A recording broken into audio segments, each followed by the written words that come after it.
মধুখালীতে carbon factory বন্ধের দাবিতে মানববন্ধন করেছে স্থানীয়রা। মোহাম্মদ মজনু ভুইয়ার রিপোর্টে বিস্তারিত। ফরিদপুরের মধুখালী উপজেলার মেঘচামি ইউনিয়নের চর মেঘচামিতে সম্প্রতি গড়ে ওঠা কার্বন ফ্যাক্টরি বন্ধের দাবিতে এক মানববন্ধন অনুষ্ঠিত হয়েছে। গতকাল শনিবার বেলা ১১টা থেকে ১২টা পর্যন্ত ঘণ্টাব্যাপী চর মেঘচামি থেকে যাদবপুর রাস্তার চর মেঘচামি মোড়ের ফ্যাক্টরি এলাকায় এ মানববন্ধন অনুষ্ঠিত হয়। পাটকাঠি আগুনে পুড়িয়ে কয়লা তৈরি করার সময় চারদিকে কালো ধোঁয়ায় অন্ধকারাচ্ছন্ন হয়ে যায়। ফলে কারখানার উৎপাদন বন্ধের দাবিতে গতকাল মানববন্ধনে বক্তব্য রাখেন মেঘচামি ইউনিয়ন পরিষদের চেয়ারম্যান সাব্বির উদ্দিন শেখ সাব্বির, কামরুল ইসলাম মৃধা ডিআই, নূর হোসেন খান রুমি, শেখ রুকনুজ্জামান ভট্টু, আব্দুল মান্নান মিয়া, সাইফুল শিকদার, আওলাদ হোসেন খান।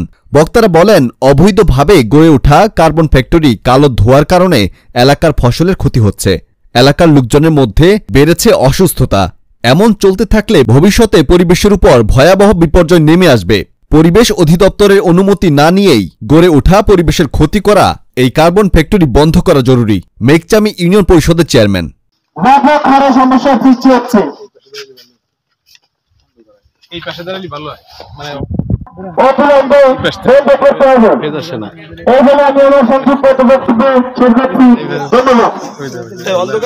ধন্যবাদ সকলকে। আমাদের চলমান আমাদের মাঝে উপস্থিত আছে মেঘচামি ইউনিয়ন বিএনপি ইউনিয়ন যুবদলের বিপ্লবী সাধারণ সম্পাদক মনোয়ার শিকদার, ইউনিয়ন বিএনপি যুগ্ম সাধারণ সম্পাদক সাইফুল শিকদার সহ মেঘচামি ইউনিয়ন যুবদল, কৃষক দল, স্বেচ্ছাসেবক দল, ছাত্র দলের বিভিন্ন স্তরের নেতৃবৃন্দ। এই প্লাকার্ডগুলো সবাই ধরো তো, প্লাকার্ডগুলো ধরো, এবং উপস্থিত গণ্যমান্য ব্যক্তিবর্গ, সবাইকে আমার আন্তরিক সালাম।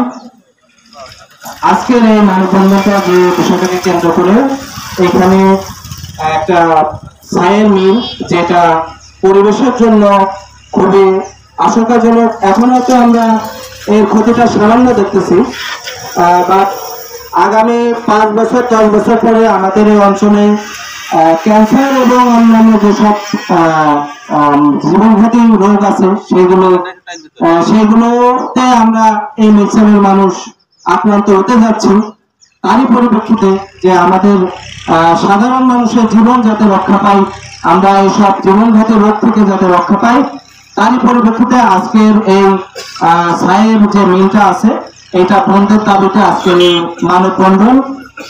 সেটাকে কেন্দ্র করে আমরা ঊর্ধ্বতন কর্তৃপক্ষ এবং জনপ্রতিনিধি যারা আছেন তাদের কাছে আমাদের আকুল আবেদন, যাতে আমাদের সাধারণ মানুষের জীবন রক্ষা পায় তারই জন্য আপনারা যথাযথ ব্যবস্থা গ্রহণের জন্য আপনারা সচেষ্ট থাকবেন, এই দাবি রেখে আমি আমার সংক্ষিপ্ত বক্তব্য শেষ করছি। ধন্যবাদ সবাইকে।